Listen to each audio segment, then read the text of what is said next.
As I'm reporting on domestic violence, I'm always paying close attention to social issues.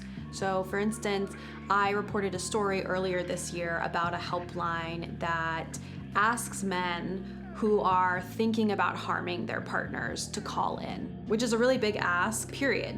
And the way they were able to do that is by anonymizing every caller that picks up the phone. So you're guaranteed that whatever you say on this helpline will not be reported to police, and you're free to talk about your feelings and what the harm you're thinking about doing with no consequences. For that story, I attended a training event. It was an all-day training, and they played a recording of an actual call. It was, because all the calls are anonymous, it was a reenactment of a call, and it was really fascinating to hear this man get on the phone and walk through a dating experience he had had. He took someone on a date, a coworker on a date, and he senses that something went wrong, but he's not really able to identify it until he gets on the phone with the helpline, and they help him understand that he stepped over boundaries, that he didn't take no for an answer,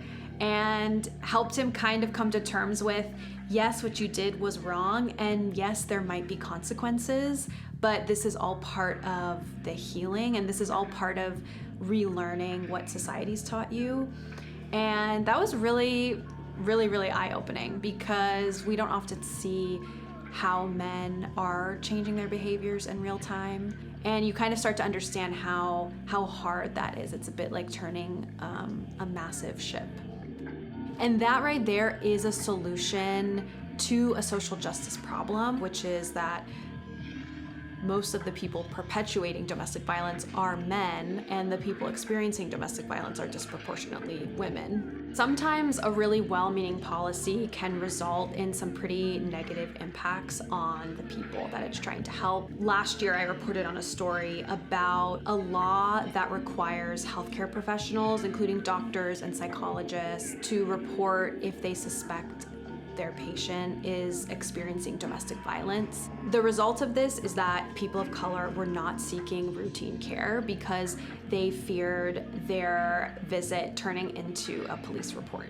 And we know that communities of color are already over-policed.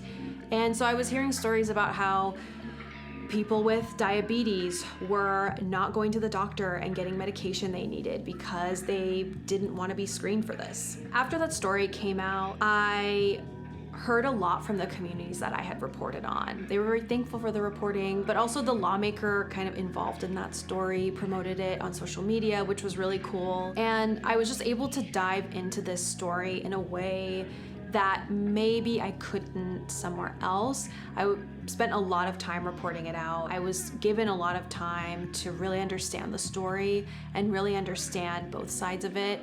There was a huge contingent of people who believe that this law should exist because they believe if patients aren't screened for domestic violence, there is going to be no recourse for them and they're going to continue to experience abuse. So it's just very important that we sort of question some of these laws. It's really important that we use our reporting to shine a light on laws and policies that sometimes were created in vacuums.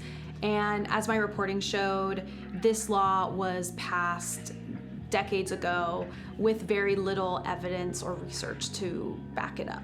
It's really necessary for us to ask these questions, and that's where our biggest impact is going to be.